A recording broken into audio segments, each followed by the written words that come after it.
Simula nung ano ako, sa tenga, di na ako gaanong nakakarinig. Parang mahina na yung pandinig ko, nagkaroon siya ng... Nung pumunta po ako sa prayer healing po, na-meet ko po dun si Sister Cecil. O, ang ginawa po ni Sister Cecil, over po niya ako. Mula nung dinapo yung kamay niyang ganun, ayun nga po parang may lumabas na hangin. Ganun lang po yun. Kaya pagkiramdam ko nakarinig na talaga po ako pagkatapos po ng pray-over na yun.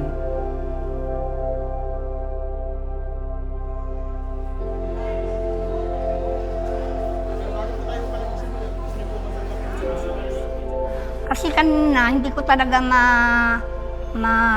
maiikot.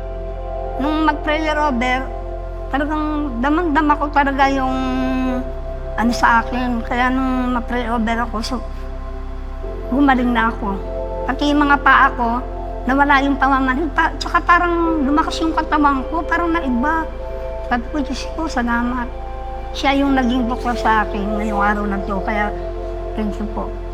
Salamat po, Jesus, sa pagpapagaling niyo sa akin at pagbibigay ng kalakasan ng aking katawan at mga legs po.